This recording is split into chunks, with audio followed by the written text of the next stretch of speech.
Islam datang merubah cara pandang. Dulu orang menganggap kalau sakit itu adalah laknat, kalau sehat adalah rahmat. Kalau cara pandangnya begitu, maka nanti setiap melihat orang sakit berarti dilaknat. Ada orang rajin sholat, rajin puasa, rajin sedekah, selalu datang awal waktu, tiba-tiba sakit. Ente kok dilaknat Tuhan ya? Karena cara pandang dia salah. Kalau sehat rahmat, kalau sakit laknat. Datang Islam. Islam merubah cara pandang. Ma yusibul mu'min min nasabin wala wasabin wala saqamin wala syaukin yastakuha. Lemah, gundah gulana, galau, susah hati, sakit fisik, sampai duri yang menusuk tapak kaki, sesungguhnya itu adalah cara Allah untuk menghapuskan dosa-dosa. Jadi cara pandang kita berubah, sehingga ketika orang sakit dia tidak merasa dirinya sedang terlaknat, tapi dia sedang merasa dirinya sedang diampuni Allah Subhanahu wa taala. Ketika saya sampaikan hadis ini, dipotong oleh jamaah bahwa sakit menghapuskan dosa, diupload di Instagram, di komen orang, saya tidak setuju dengan kata-kata Abdul Somad. Itu bukan kata-kata saya, itu hadis. Tapi memang melawan orang yang tidak paham itu menghabiskan energi. Ada orang yang tidak paham, kita kasih paham. Ada orang cari paham, kita beri paham. Tapi ada orang yang sengaja gagal paham, nah ini susah kita dibuatnya. Bahwa penyakit menghilangkan dosa itu adalah ungkapan Nabi Muhammad SAW merubah cara pandang kita. Begitu juga tentang rezeki. Ada uang, rezeki. Tidak ada uang, tidak ada rezeki. Maka kalau begitu cara pandang orang, nanti dia menganggap bahwa Allah Ta'ala tidak adil. Kenapa saya yang sholat, saya yang puasa sunat, saya yang zikir, saya yang rajin pengajian tidak ada rezeki? Kenapa orang yang minum khamar, yang zina, yang mabuk, yang sakau, kenapa rezekinya banyak? Karena menurut definisi dia, uang adalah rezeki. Maka Islam datang. Apa itu rezeki? Kullu ma yuntafa'u bihi. Semua yang mendatangkan manfaat untuk akhirat kita, itulah rezeki. Uang tidak selamanya rezeki. Ada yang punya uang, dengan uang itu dia sakau, berarti bukan rezeki. Itu istidraj, azab yang tertunda. Ada orang dengan tidak punya uang itu justru dia jadi soleh. Ke masjidnya sampai 6 kali pas nggak ada uang. Subuh, zuhur, asar, maghrib, isya, duha, tahajud 7 kali. Berarti tidak punya uang, itulah rezekinya. Sekarang saya tanya, mau pilih yang mana? Rezeki dalam bentuk uang atau nggak punya uang? Itu namanya prank puas.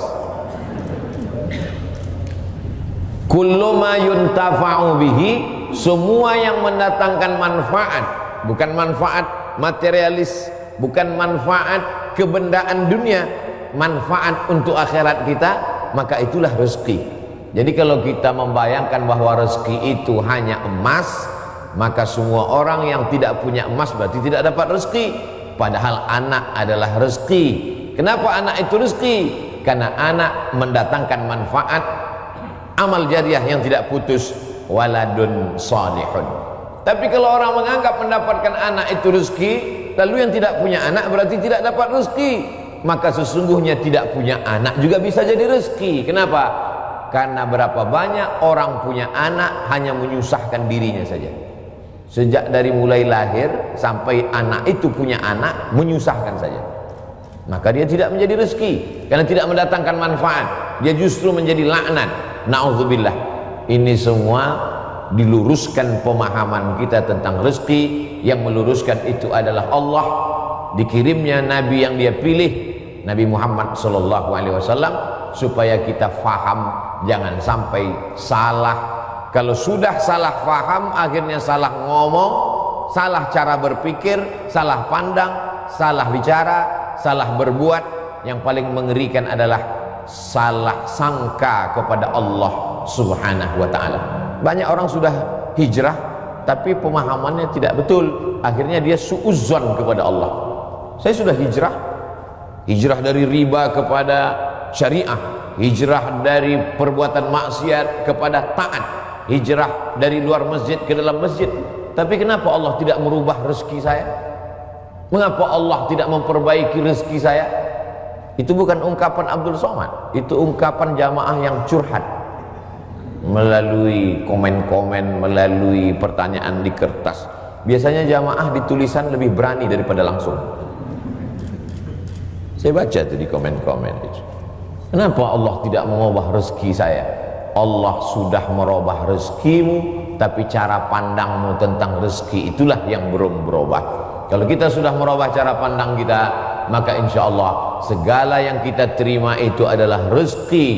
Makanya orang-orang soleh itu ketika tampaknya dia nampaknya secara kasat mata, secara zahir kita lihat dia sepertinya kena musibah.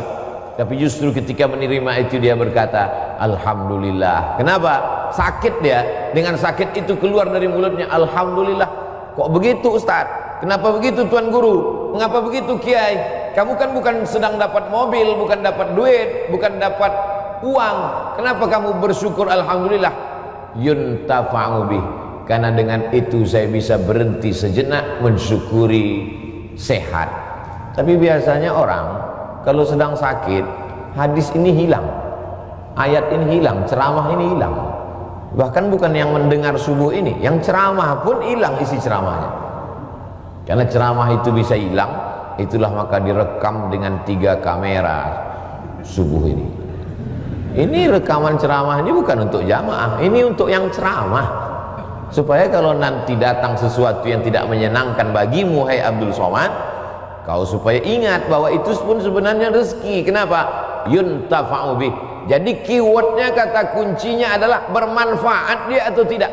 Bukan pada bendanya, bukan pada materinya, tapi pada non materinya, immaterinya, bermanfaat atau tidak. Air minum yang ada di depan saya ini tidak selamanya menjadi rezeki kalau dia tidak bermanfaat. Tapi bagaimana kita tahu dia bermanfaat atau tidak kalau tidak kita minum? Nah itu kan alasan Ustaz karena mau minum aja. Saudara yang dimuliakan Allah Subhanahu wa ta'ala, ada yang menyebabkan manusia ini menjadi tidak bersyukur.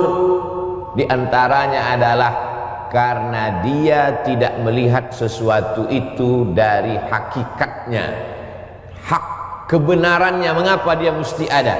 Kalau dia lihat itu pada hakikatnya, maka dia akan bersyukur kepada Allah Subhanahu wa ta'ala. Musuh-musuh itu, haters, buzzer, itu pun juga adalah rezeki.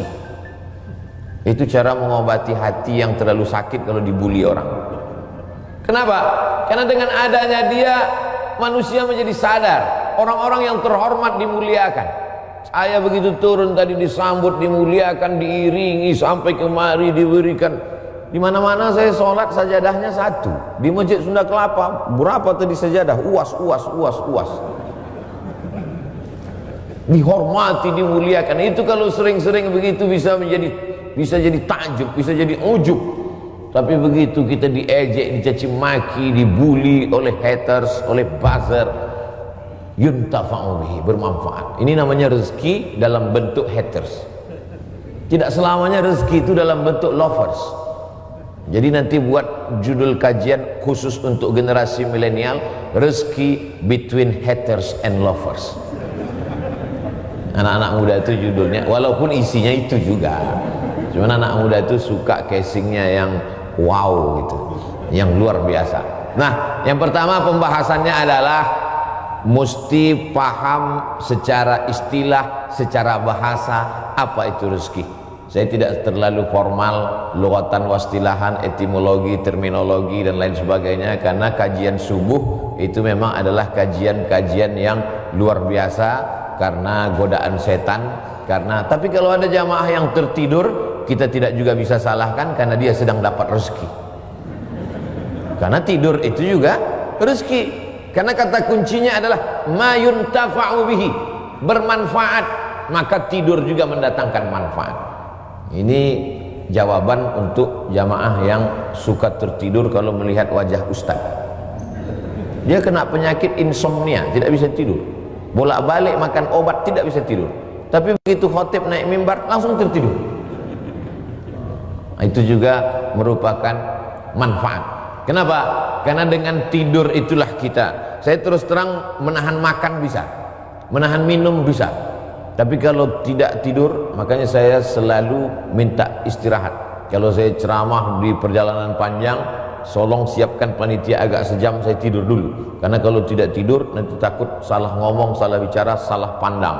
Yang terhormat Bapak RT, padahal dia lurah, tentu dia tersinggung karena salah pandang.